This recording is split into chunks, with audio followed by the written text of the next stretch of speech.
This video contains content sponsored by John Wilson Blades and MK Blades. Opinions discussed in this video do not reflect the views of John Wilson or MK.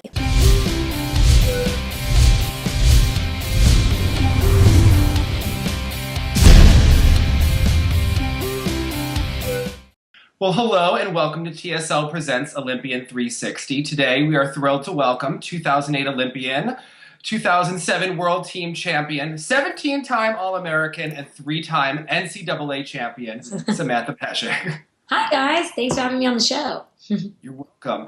Well, we want to get one thing out of the way because we've heard your last name pronounced both ways, and it makes me nervous, like I have braces again. So is it Peszek or Peszek with like in the front of the mouth with the j going on? Well, not to make you feel bad, but it's neither of those. Oh. It's Peszek, like with an SH. Peszek. Okay. Peszek, even though there's a Z. And it's weird. I actually asked my dad, I'm like, can I just change the pronunciation to Peszek? Because I'm getting into broadcasting and everyone says it wrong. And he's like, yeah, I don't care. But then I kept forgetting. And then it was like I didn't know my last name. So anyways. Well, talk us through the last year of your life, Sam. So you talked about getting into broadcasting. You graduated from UCLA with honors. Congratulations. You've also been doing some work at the camp. So what's an average day like for you? Are you training at all now, or is that completely in the past? That's in the past a little bit. You know, I still flip around every once in a while, and when I go to camps, I'm sure I'll flip on the tramps and tumble a bit. But I think the most stable thing in my life right now is actually working out. There's not necessarily a typical week for me, but the things that I do like to keep consistent is my workouts. Okay, so let's get into your workouts because Dave and I love your Instagram page, Pyrrha, which you do alongside Alicia Sacramone. So talk to us about this. How did this idea come about? What are you guys trying to do with the page? To be honest, it started as a hobby. I was recently retired, and obviously we've been great friends for a while now and training partners, and she's retired, and now she's pregnant. But so it kind of started as motivating each other and just keeping each other accountable. And so we're like, you know what, why don't we just post exactly what we're texting about onto a social page? And if anyone else wants to follow, even though we're not together, we can still motivate and inspire each other depending on our different workouts. And so we were sharing workout ideas as it was. And so we just kind of started sharing it on social, and we've gotten a lot of great feedback. So it's just a hobby right now, but hopefully we're going to turn it into something bigger later. Do you have an idea of where you'd like to see it go? Yeah, we have a few ideas, but we're just kind of keeping them on the down low. Okay, the developmental stages. Definitely, yeah. Well, we see so many athletes who go through their bodies really have big transitions. First, when they go from elite to college, and then college to being a normal person. Now, you look like you've transitioned very well. You still look like you could put on a leotard. So how have you been able to transition with your workouts from working out 20 hours a week to, how many hours a day do you work out these days? An hour is good if I go and do it. I'll do anything between 30 minutes and like on long days, maybe an hour and a half if I have the time and if I'm feeling like it. But I think this actually has been the easiest transition for my body, going from college gymnastics to just a regular person. Coming to college was really difficult for me. You know, training elite, you're training over 30 hours. And then, you know, not only are you decreasing your hours that you're training, but you're also eating in dining halls and doing other fun social things. And so I think that was a harder transition from going to all to nothing than it was right now. And I don't know if you saw my post on the Pyrrha, but I did post a picture of me that I definitely was a little bit bigger than how I finished college. But I'm really happy that I could finish on a note that I was extremely proud of. Well, talking about finishing college, Miss Val loved to talk about your addiction to hot yoga the last 2 years of your collegiate career. So how did you get into this? Because I've tried, honey, and I can't. Dave loves it. It's not for me. So what's good about it? Yeah, so it all started actually the year after the Olympics. It was 2009, and I was just trying to get back in shape to be a world-class gymnast. And so I would go to practice and then do hot yoga. And I was just trying to do all of these things to get back to where I was. It's hard to stay in shape, but it's a million times harder to get back in shape after you kind of lost it, quote unquote. And so when I came to college, obviously I stopped all that because just getting used to college training was enough to get used to. And then after I tore my Achilles, I kind of made a vow to myself to get back to be the best gymnast that I could be at the time. I knew I wasn't going to be doing double doubles anymore and all of these crazy elite skills, but to be the best college gymnast that I could be was something that I wanted to do, to finish my career on a good note. And so I started remembering all of these things that I did when I was training for elite and just started incorporating them into my collegiate training, and it just helped me tremendously. Now, do you have preferences for hot yoga and regular yoga? Are you just a hot yoga person? I guess, what is your preference there? Yes, I'm strictly a hot yoga person. Not that I'm dissing regular. Actually, I don't even know if I've done regular yoga. I think I did it on the beach one time. But for me, I like the workout aspect of the hot yoga. You're getting the flexibility and you're lengthening, but you're still getting a good sweat, and there's still a core aspect to it. Regular yoga to me, I feel like I could do that on my own. And I do. I mean, I always stretch before and after I work out, even if I'm just doing my own program. But hot yoga is something that I feel like I can't just do by myself. So it's a different type of workout. Are you vinyasa or Bikram? Vinyasa mostly. I actually don't know if I've tried Bikram, but there's a place that I go to. It's called Core Power, and I'm not sure if you guys have tried it, but I kind of just fell in love with that particular studio and only go there. And I know they have them in most big cities, but they have different classes, more of a workout type one, more just a super hot, relaxed one. So depending on how I feel, I'll go to different classes. Dave, the boy who went to Thailand, he did core, and you do like it with weights sometimes, right? Well, Bikram is not with weights. Bikram's a little core yoga, strict. they have I think they have a class where they offer weights. Anyway, Yeah. I digress. Okay. So you talked, though, Sam, a little bit about flexibility. In what ways have you seen your flexibility increase? And is that something that you wish were emphasized more during your club days?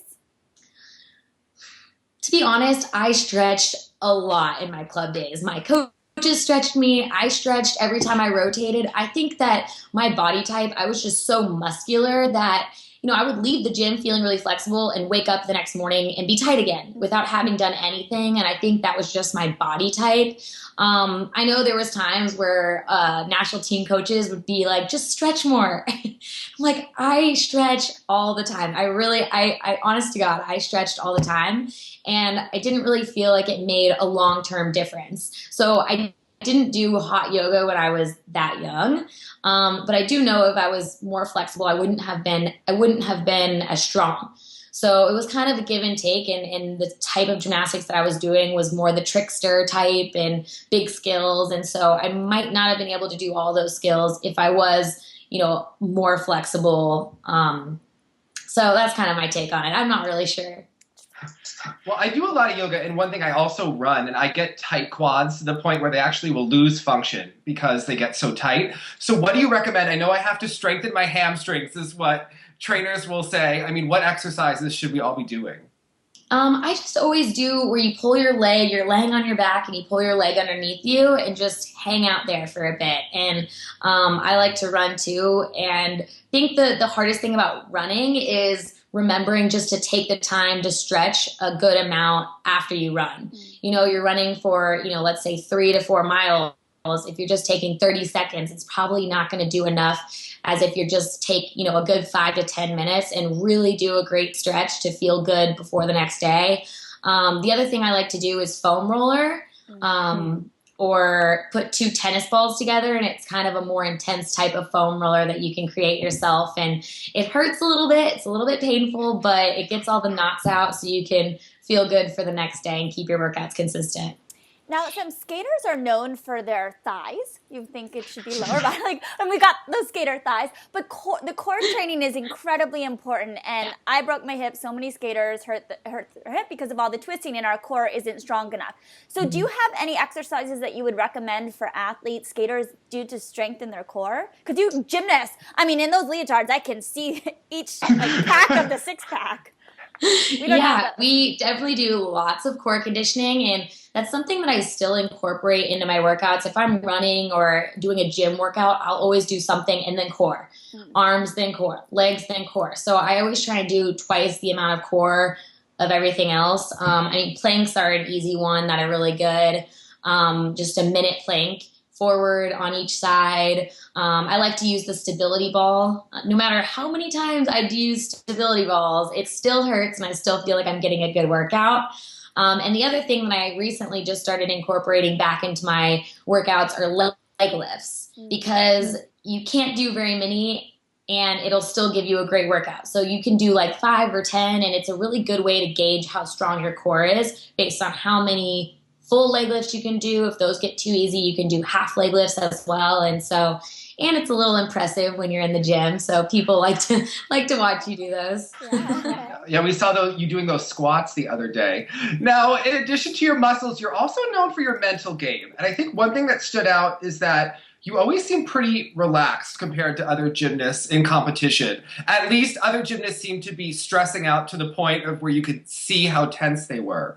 So what is kind of your process like before a competition in the 24 hours ahead? Are you someone who goes shopping and doesn't think about it completely? I guess walk us through, competition day. I think I've gone through phases on what my transition and mental game is throughout elite and college, but I'm definitely more intense, I think, than the other girls on my college team. And I think the meet day starts when you wake up. And so it's the mentality of you wake up on the right side of the bed. Whether you feel great or not, you have the entire day to convince yourself that you feel amazing and you're bulletproof. And something else that I do, doing my makeup and hair, it sounds silly, but it's therapeutic in a way, and it really just gets me in a zen place. If I just take a really long time and you just kind of play with your face, so to speak, listening to music and hanging out and just kind of being a little bit more internal. I'm really an outgoing person, but on meet days, I'm a little bit quieter and just a little bit more focused.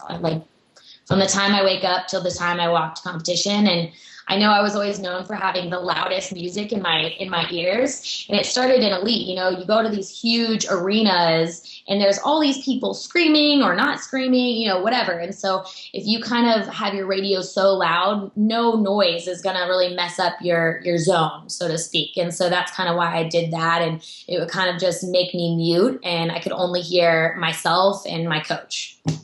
Do you have songs that you remember playing over and over again at big meets? There weren't certain songs, but whatever popular rap songs or any really loud songs that would get me going, I would always update my playlist. I loved new music. I'm trying to think. The Nelly song, Number One, that one was on my playlist for like years, I think. I'm trying to think of other ones. Anything that just gets you to feel like you are the best one in the competition and that you truly believe it before you walk on the competition floor. If you walk into the competition and you think that one other person is better than you, then you've already lost before the competition started. So that's kind of my mindset going in is whether you are or you aren't, you better believe that you are. It's good to know. Well, in researching this, I watched a documentary where your mom said that growing up, you were always the kid who could struggle in practice or even in warm-up and then hit in the meet. So what would change for you when the light would go on? I loved people watching me. I loved being a ham ever since I was little. I remember in the gym, I wouldn't take turns in practice unless the coach was watching me. And now I get so annoyed at girls that do that, but I was that girl. And so, it changed when I got to national team, and every time you went to the ranch, even though it was practice days, you were competing. And so I kind of had to learn how to have a better work ethic when I turned into the elite world. But I'm not really sure. I used to tell myself on beam, everyone's watching you, everyone's watching you. Just repeat that. And some reason I would get me to do better. It was like the adrenaline rush, but it was the good sort of adrenaline.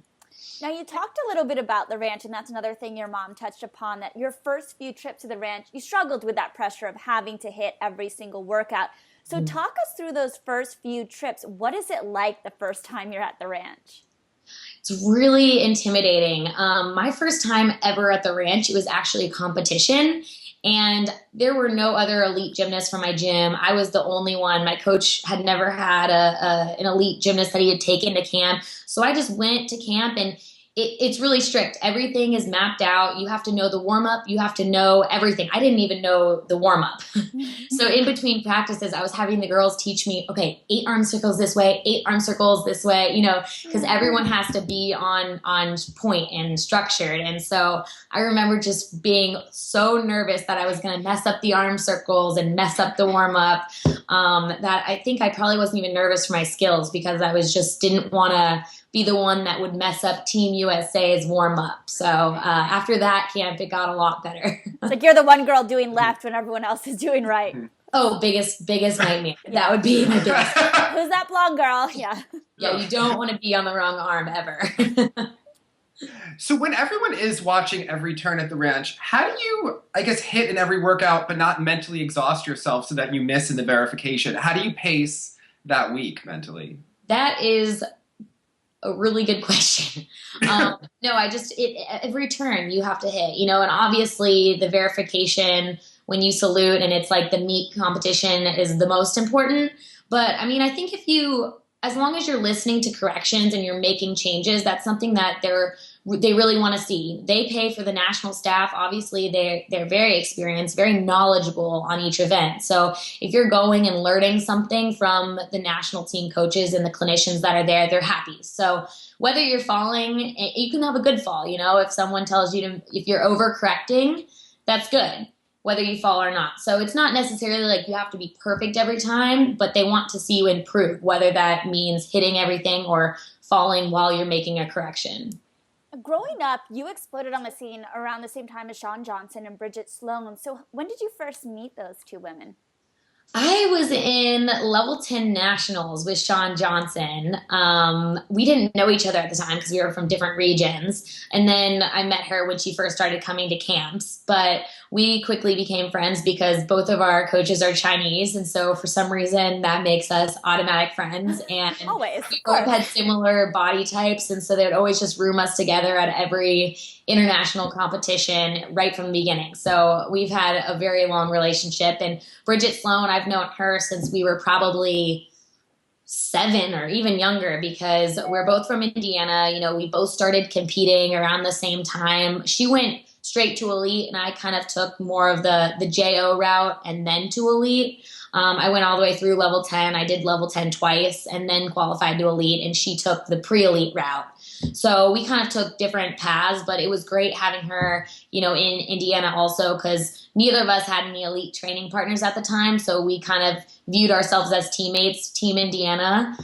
So whenever we would travel to the ranch and stuff, we had a friend and had a teammate, even though we were from different gyms.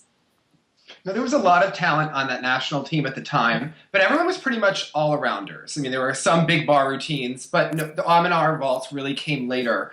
And you made your move in about 2006 when you were 3rd a junior, and then you made the Pan Am Games as a junior. So what started to come together for you at that time?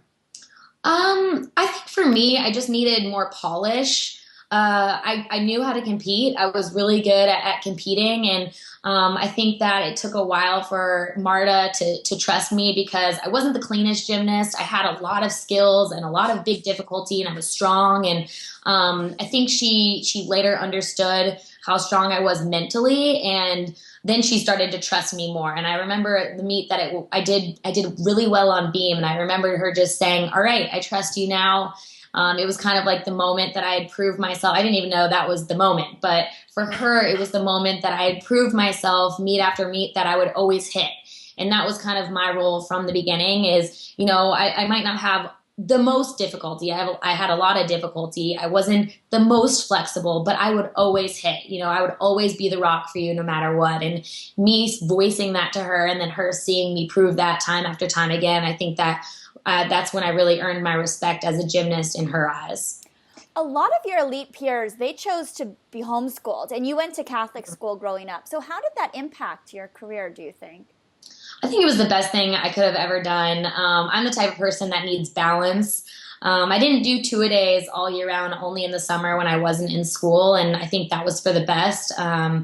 I always loved gymnastics. Even my last day, 21 years of doing gymnastics, I was the type of person that really loved the sport. And I think if I ever lost that love or if I ever got burnt out, then I don't think I would have been as good. I don't think I would have reached my potential. And so having that balance, having school friends, having, to go to classrooms and having that sense of normalcy in my life, I think that was the best thing that I could have ever done.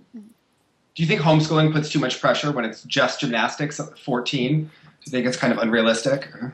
I know that it's really worked out for some girls. I can't speak for that because that wasn't what I did. I remember begging my mom to let me homeschool because I was like, I'm not going to make it. I'm not going to make the Olympics if I don't homeschool. And she goes, Shannon Miller can do it, and then so can you if you want to get there. I was like, okay. So my family academics always came first, and I had to get straight A's for me to be able to miss school for meets and all that stuff. And so I think it really taught me how to use my time management and balance and how to make it all work. And it was my dream. So. Well, in 2007, you certainly had a good shot to make the world team. There were some other girls that did as well. So what was really your strategy and game plan to make on the world team? Did you want to be the specialist, the consistent one? I guess, where did you see yourself fitting in? Yeah, I think I saw myself as a solid all-arounder.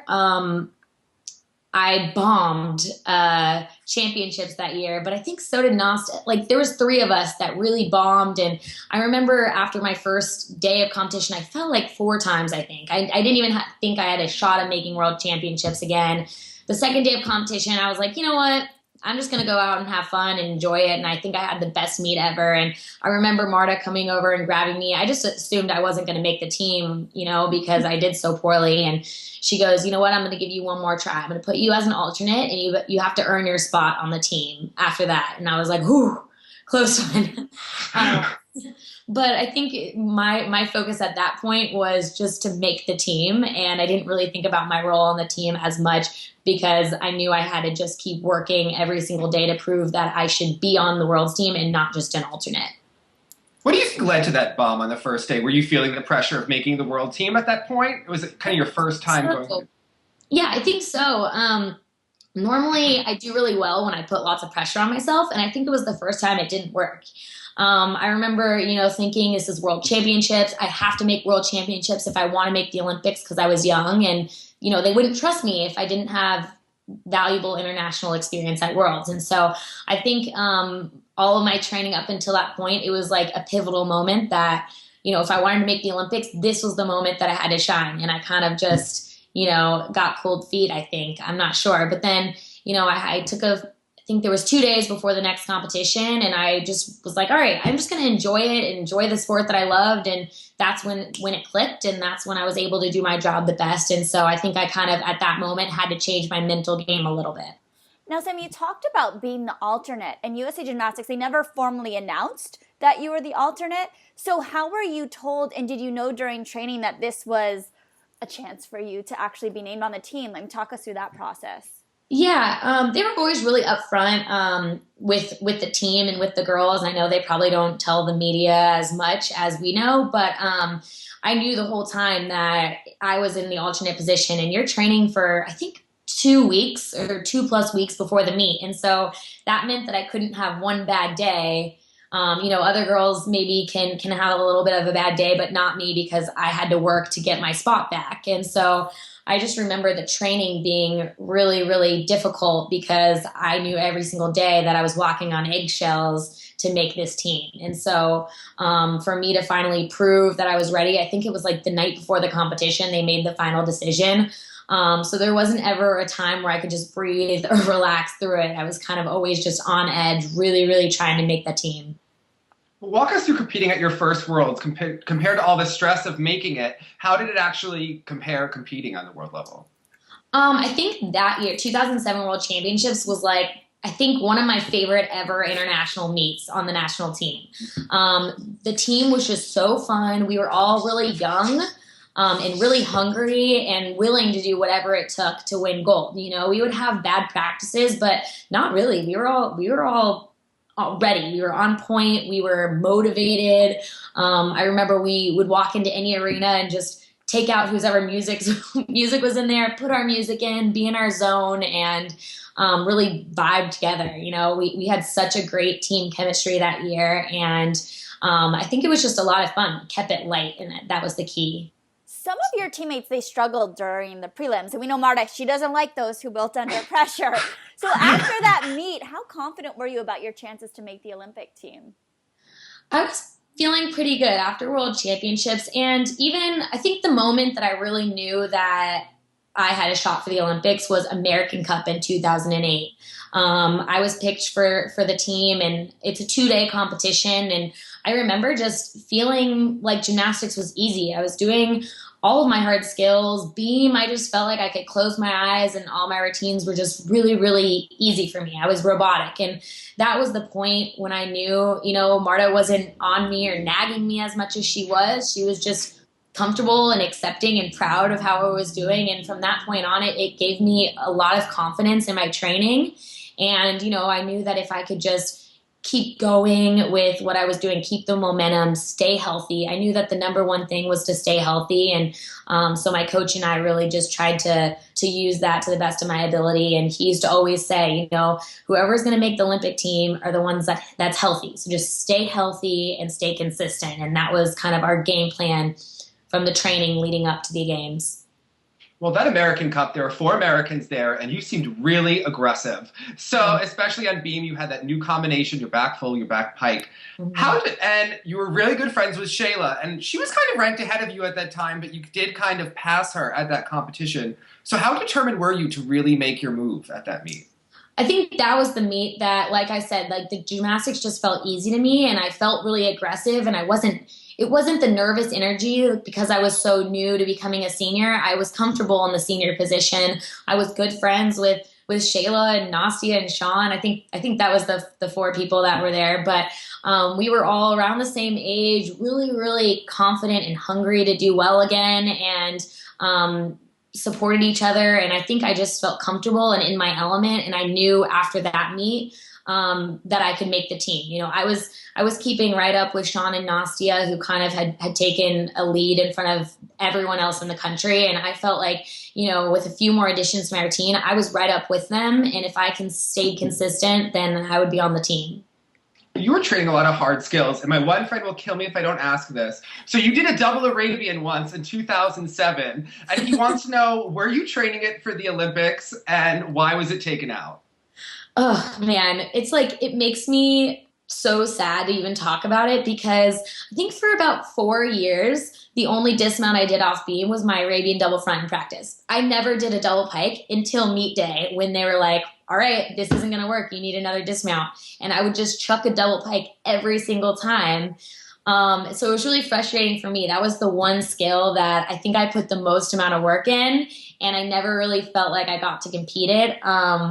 I was supposed to do it at that American Cup, actually, and I felt good about it, but I think I fell on maybe 1 or 2, and it was pulled pretty quickly. And then it just wasn't worth it for me to do it leading up to the games. It wasn't worth the risk. The plan was for me to hopefully make beam finals at the Olympics and then do it there, but I didn't get there. But that was the one skill that I wish that I could have done more. Now, at Nationals that year, you missed an upgraded pass on floor 1, but hit the rest of your routines. You placed 4th, which we like to call the pewter, non-pewter position here on TSL. They give a fake medal in skating. Yeah, so in skating, when you place 4th at Nationals, they give you a medal and you have to stand with the other medalists. And it's like, there's no such thing as a pewter medal, so it's stupid and you don't want to be there. So, in other sports, we call it U1. And it's like a weird color, too. Yeah, that is weird. I would rather just not have one. Yeah, and you have to go out and do the picture with everybody and you're crying because you didn't actually medal. Anyway, that's and the top 3 usually will make worlds. So 4th place is like, congratulations, you didn't make it. And you still stand there and wave. And then they'll make you, like, they'll cut you out of the picture. Like, you're standing there, and then you get cut out of the picture. Like, why did you do that? That's so weird. It's a tradition because like the top 4 people from each region make it to sectionals. Top 4 people from sectionals make it to nationals. So it's a horrific tradition. All right. Yeah, well, that was my position, so. Well, I want to ask you about this because you placed 4th, and there's no guarantee that top 4 at nationals are going to go to the Olympics. How concerned were you, if at all, heading into trials that you maybe wouldn't make that team? I actually wasn't concerned. Well, I guess going into trials, I just wanted to do the same thing that I did at championships. My kind of, at this point, the position that I kind of solidified to was being the rock of the team and always being consistent. So if I could just continue to do my role and to do what I knew they wanted me to do, no upgrades, nothing fancy, just do my job. So I knew that if I could just do the same thing at trials, then I would make the team. At trials, when I did the exact same thing that I did at championships, they told us before trials that they would pick a certain amount of people for the team, 2 and then maybe more. That's what they said. And so Alicia and I actually had to have a few conversations with the president of USA Gymnastics, Steve Penny, because we knew we were on the team, but they didn't announce it. And so we were like, you know what, listen, we did our job 2 times in a row. Why aren't we getting named to the team? We know we're on the team. We know we made it. Just say it. And so I think they wanted us to do another camp. But at that point, I think they knew who the top 5 were going to be, but they didn't want to name 5 and not name 6. And so they just kind of only named the 2. And so I remember that being a really big deal because we kind of already knew we were on the team. And we didn't want to have to prove ourselves one more time. Now, it was obvious that I think the top 5 had made it, but did they actually tell you you're on the team, or how does that work? No. Okay. But we had been around the world for so long, especially Alicia and I, that we knew how they work. We knew their brains. I knew what my role was. It wasn't the same as Alicia's. It wasn't the same as Shawn and Nastia's. You know, they were already in.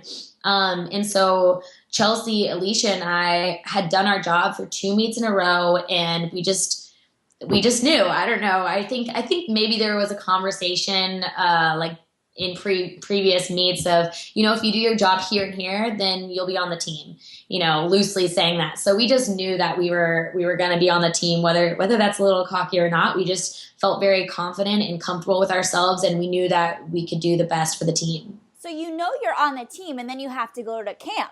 So how does the pressure at camp compare to that at trials? I mean, was there ever a thought of, oh, if I really bomb here, I haven't been officially named to the team, so they could kind of take that away? Did you feel pressure there?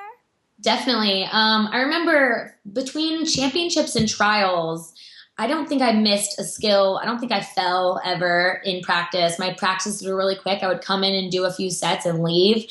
And then the second that I got to the ranch for the 3rd Olympic selection camp, I couldn't make one routine. I couldn't make any skills. I couldn't put a combination together. I didn't know what was going on. My coach I could tell he was freaking out. I was freaking out. I didn't know what I was doing.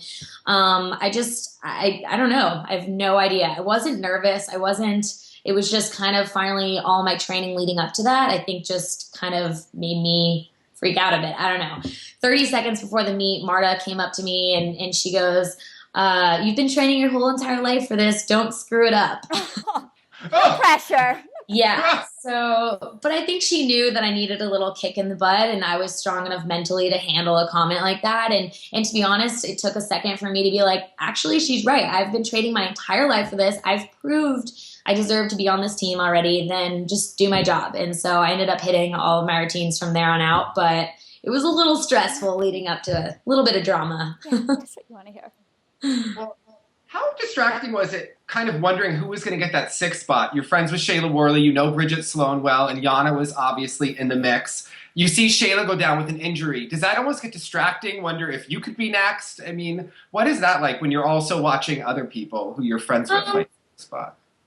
Yeah, I mean, it's tough because, you know, Shayla was working. We were all working so hard that, you know, you never want any of your friends to go down, and we were all so close at that point. It was hard to watch, but you really do have to stay focused on your job and what you're doing. And I think the 3rd spot, there was about 3 people, like you mentioned, that could do it, and Bridget was the one that stepped up the most that day. And obviously, we needed her, so it was the perfect person for the job. And Yana, I think Yana probably would have been on the team. She made a few mistakes that day at the trials, and they actually gave us 2 competitions to, if you had a mistake on the first competition, you could redo it the second day. And she kind of made the same mistake both days. And I think she just kind of shot herself in the foot, which is really unfortunate because she would have been on the team. But Bridget was the one that stepped up. And I think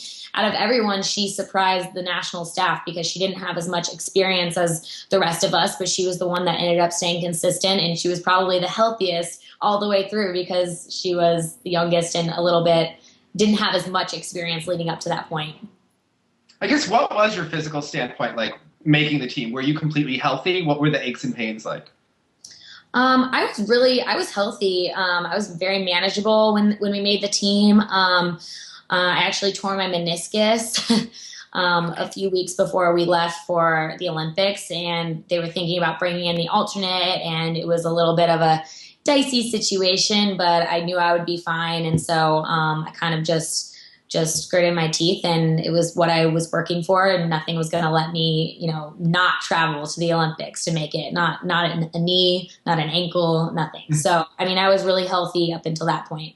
How bad is a torn meniscus? Walk us through this. Like, where does this rate on, the injury scale? I guess it's fine. It's not going to get any worse is what they told me. So I'm like, okay, well, if I can do my job, and it was really swollen for a while, and they gave me, I think, maybe a week or so to let the healing or let the swelling go down. And, Marta told me when we touched down in China, you have to do everything, all of your skills, like you weren't hurt, or we're going to have to bring in an alternate. And so, it was very fair.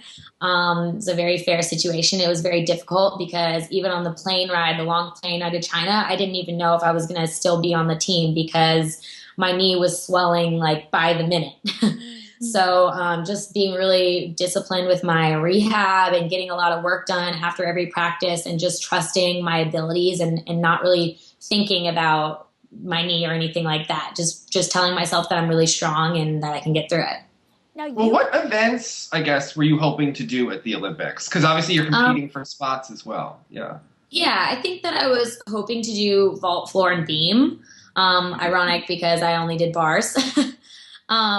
But I think in the actual competition, the 3 up 3 count, I think that I could have made beam, and I think that I could have maybe potentially made vault and floor.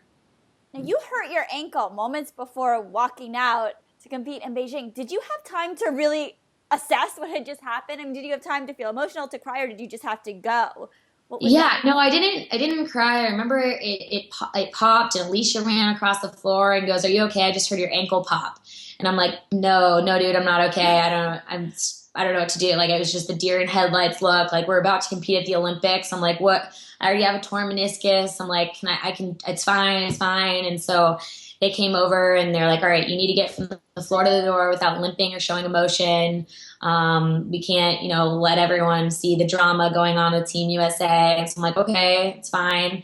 So I went in the room. They gave me a cortisone shot pretty quickly. And they're like, all right, see if you can tumble on it. And then I don't think the cortisone shot had kicked in yet. And I just, I did a round of back handspring and kind of crumbled. And it wouldn't, my foot just wouldn't push. And so it was really disappointing. But I knew that immediately my role changed from being a competitor to being, the best cheerleader that I could be, and doing whatever that I needed to do for the girls to make sure that they hit their routines. And the whole time they were competing on floor, I was nagging Marta in her ear. I was like, I'm fine for vault. Can I go on vault? I'm fine. And she was finally like, Sam, stop asking me that. I need you to go first and hit your bar routine to set the tone for the team. That's the one event that I don't trust our team on.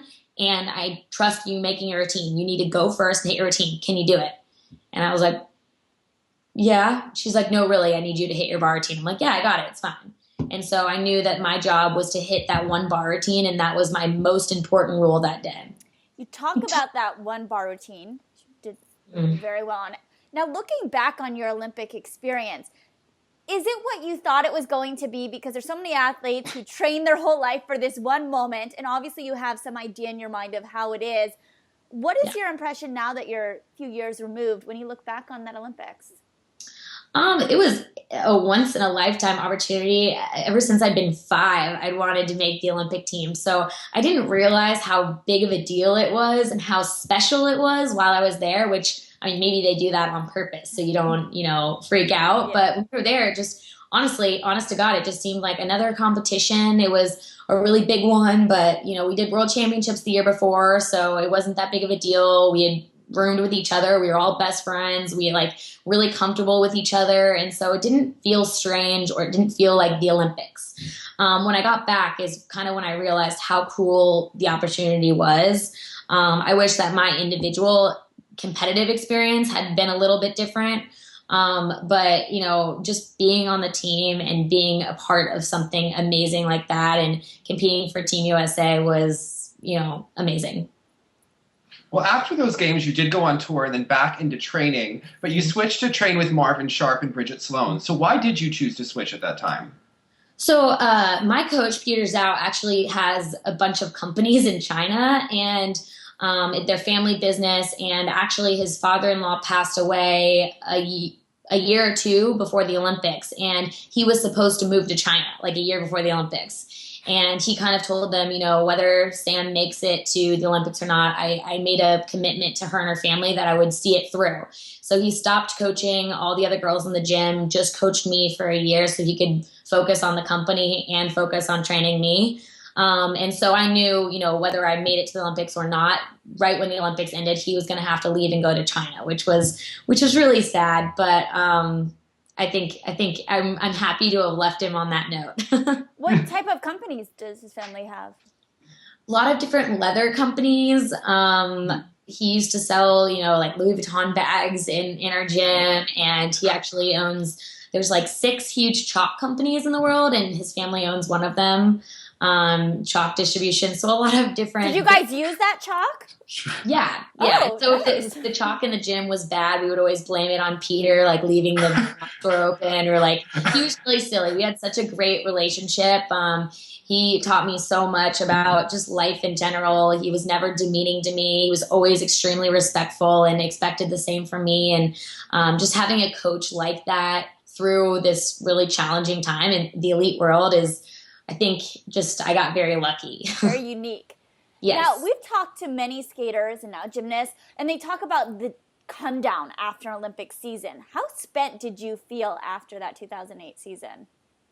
Extremely. I just remember coming back, and I guess the term for it is post-Olympic depression. I'm always really bubbly and outgoing, and I came back from the Olympics and I had to go to real school. I had to go in at 6 a.m. every day to make up all the school I missed. All of my teammates were doing cool things on tour, and I would only be there for the weekend. And I had to go get surgery, so I couldn't train. I couldn't get back in shape. So I just remember feeling just very lost. I never thought a day past the Olympics. My whole life, it was geared towards going to the Olympics. I don't know what I thought was going to happen. The world was going to end, or I was going to heaven, or get $1 billion, but none of that happened.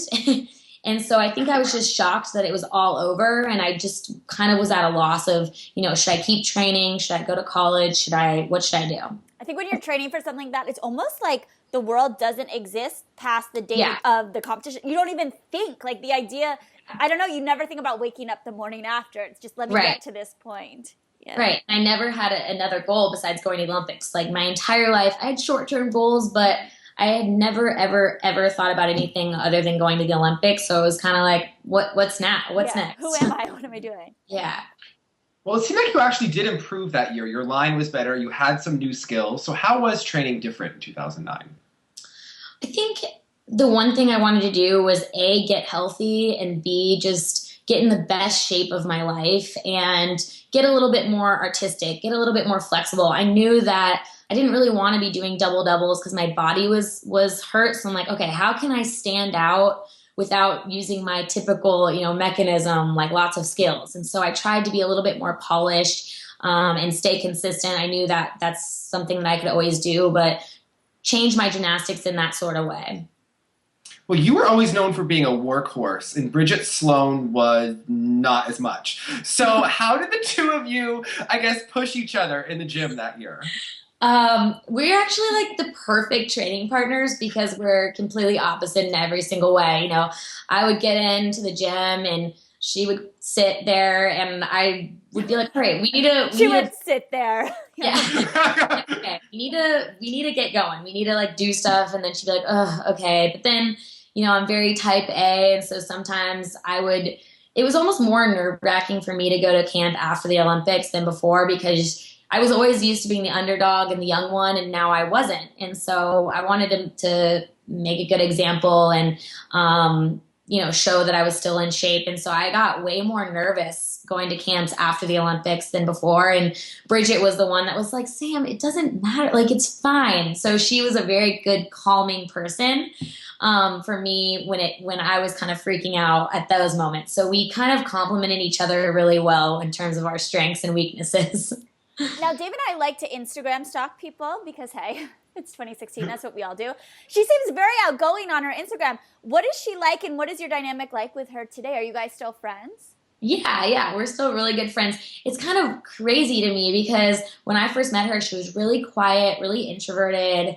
Even when her and I were training together, she just kind of was like low key, more relaxed. And then when she went to college, she just changed into a totally, I mean, the same person, but way more outgoing, way more comfortable in front of the camera, way more just bubbly. And so how people knew her in college, it's just really funny because that's not the Bridget that I knew growing up at all. And so it's funny hanging out with her now. And obviously we're both from Indiana and whenever we're home, we try and see each other as much as we can.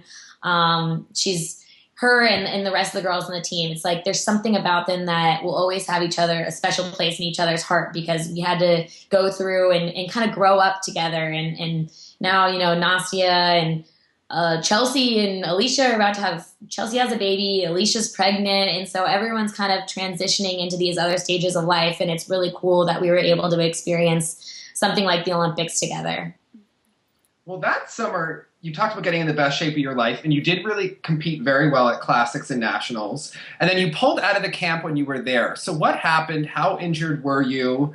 And why didn't you choose to push through to the end of that summer? Before that meet, a few months before that meet, I found out that I tore my labrum in my shoulder.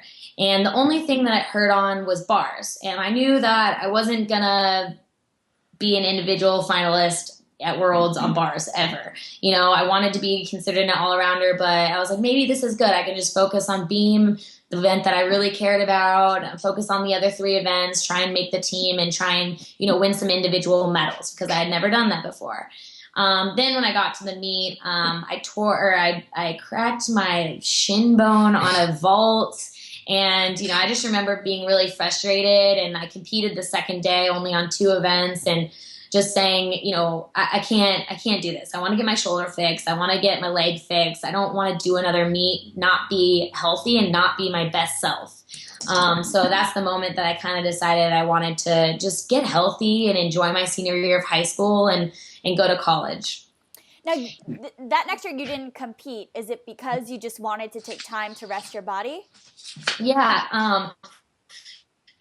My labrum, it took about, I want to say a whole year to really heal and start doing stuff. And I remember I didn't even go into the gym for a few months. And I think that's kind of when I found my love of just regular people working out because, you know, I had to figure out how to stay healthy. I would do lots of spin classes. That's when I started doing yoga classes and just really doing my own research on what makes you the healthiest possible. I was sick of being injured all the time. I already ate pretty healthy. So I was trying to find like the perfect recipe to get as strong as possible, as lean as possible, and still enjoy working out, which I love to sweat, so.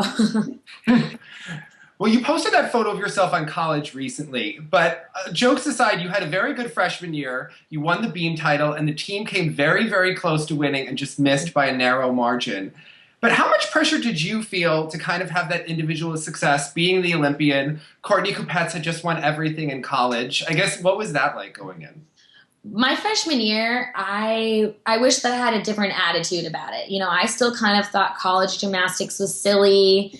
We didn't train as much. We didn't really have to work. I mean, I say we didn't have to work as hard, but that's just what I thought. You definitely do. It's just a different type of different type of work. But I just, in my mind, I didn't do as hard as skills. I just still thought it was kind of like, whatever. I ended up winning and I was like, this is easy. I just remember having that mindset, and looking back, I wish that I didn't, because I think I would have cared a little bit more. And I think after that year is when I really, really started to buy into the team and to care about the team's success. And it's just a completely different ball game than elite gymnastics. That takes a while to kind of get to know and to figure out. And I think definitely my last 3 years there, last 2 years, really hard when we didn't win, because I cared so much about the team.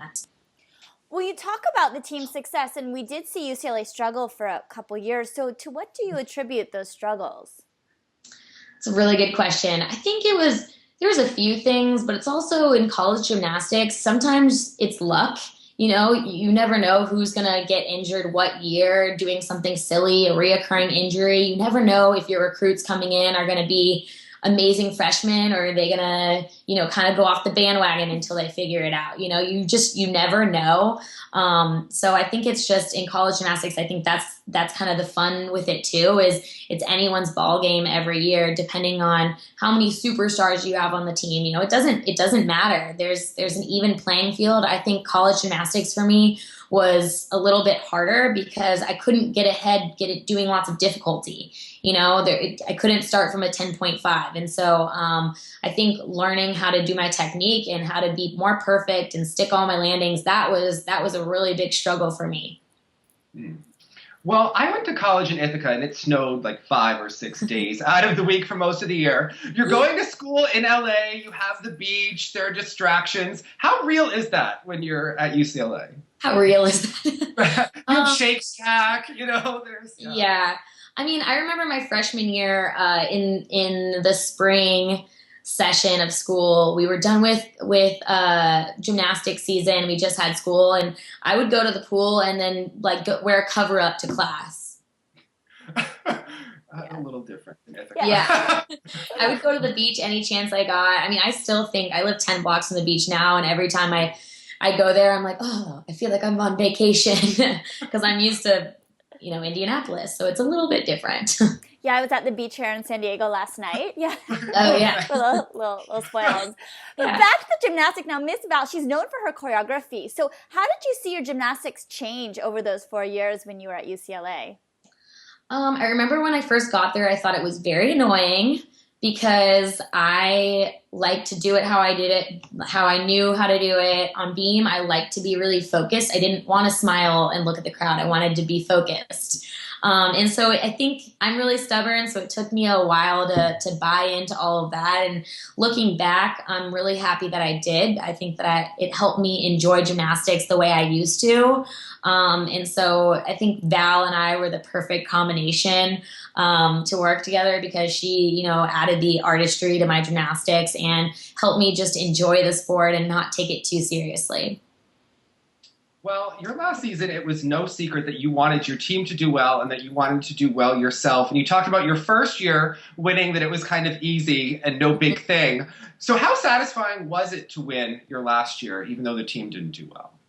It was amazing. I wish the team would have done well. I would give back my individual medal to have the team medal any day. But for me to for myself to end on that note and to kind of leave the sport in peace, knowing that I did everything that I could possibly do, I wouldn't have asked for anything else. And I remember winning all around, and going in, everyone knew the only thing I cared about was winning beam. That's the only thing I care about. I spent twice as much time on beam every single day. That's just the event that I loved. I really, nurtured and fostered and expected a lot from myself. And so going into finals, it was a big discussion of whether I should do the full or not. Every year I would train the full. I didn't make beam finals. And so this year I'm like, no, I'm not going to train it all year long. If I make beam finals, I'll figure out whether to do it or not. So I hadn't done my full on beam since before my Achilles surgery at all, ever. So I think I did it a few times in the fall, but that was it. So it was kind of a big discussion of whether it was really risky to do it or not. And I didn't make any. I think I made 1 out of 8 in the warm-up. And so they're like, what are you going to do? And I'm like, you know what? I'm not going to feel good about myself if I don't just throw it out on the beam, like do every skill. So right before I go up, Val was just like, how are you feeling? I'm like, if I wobble and I know I'm not going to win, I'm going to do every skill that I know how to do until they kick me off the beam. And she's like, okay, like she didn't really know what to say. And I think she was just like, please don't wobble or mess up, And so right after I hit the full and I did a really good one, I knew that I had it in the bag and just to kind of like get off the beam. So that was just a really, really cool moment for me to be able to handle the pressure of my very last competition ever and to be able to win. I think that was maybe one of the biggest highlights in all of my gymnastics career. Well, earlier you said that you know how Marta's mind works and you know the selection committee and who they're going to pick for the team. So we had Mary Lee on last week, and she said she feels that Simone, Gabby, and Allie Raisman are locks for the team, that it all comes down to whether or not we take an uneven bar specialist. So do you think that Marta will go with a specialist this summer? Yeah, I think so. I think that, if I had to name the team right now, Let's hear it. I think it's Gabby, Allie, Simone, and Maggie. And I think that the individual bar specialist spot's either going to be Ashton or Madison. It's just really crazy that they're both individual bar world champions. Like, how do you decide who gets to go when they both can win the Olympics? I think that's the only wild card. I know Maggie had surgery, but I think her and I were cut from the same cloth. I don't know her super well, but just in terms of her work ethic and her, consistency, I think her and I had similar roles. And I think they need someone like that on the team, and she'll end up coming through. Maggie's my girl this season. Now, as we wrap things up, so we want to just end with a couple fun questions. So, yep. Marta is known for her sayings. What's your favorite Marta saying? Well, I guess I'll just say the first one that popped in my head. If it was rain, she's really superstitious. And so if it was ever raining at a meet and we walked into the arena, she always says in lineup, it might be rainy outside, but it's going to be sunny in here. Something along those lines. I like that.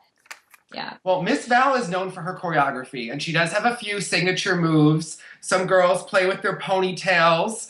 Some girls like to stretch on the floor, and then they kind of feel their bodies. There's the hands on the hips. And some girls do the intentional flexing of the feet. So how many of these were in your routines, and what was your favorite? I don't think very many were in my routine, because actually Val and I bumped heads a lot when she hated, she'll never admit this, but I swear she hated choreographing my routines just because I needed to do it a million times, and I was a good follower, but I can't just come up with stuff I wasn't good at that. And she'd always be like, what do you feel like comes next? I'm like, I don't know. I don't know. So she wanted a very collaborative process, and I wasn't very good at the collaboration. So a lot of the other girls helped with my routine. Like every year it was a collaboration of like the entire team to make up my floor routine. Now, Miss Val, she's known for her Miss Val eyes, if she's ready to like smack some sense into you. Have you had any experience with these eyes? And if so, what was it? Definitely. I don't remember what time. I mean, sometimes she does them to the whole team. Sometimes she's just in the mood. Like if you knew, actually, here's a good example. My 5th year in school, I didn't really have that much schoolwork to do. And she's really, really on, if you're at the airport, even if you have 5 minutes, your book better be open. That's like you better be studying or doing something. And so a lot of my work was just networking and emails. So I was on my phone, and I think she thought I was messing around on my phone, and she comes over and she's like, like, I knew exactly what she meant, but I'm like, I don't have any school. I'm sending emails. I'm doing my job. And she's like, you're a 5th year. Can you at least just set a good example? Like, you have the highest GPA on the team. Like, I don't want people to think that this is just how you get that. And I'm like, well, I did my homework before I came. I don't know what you That's why I had the high GPA. I didn't Uber to the airport, honey. Exactly.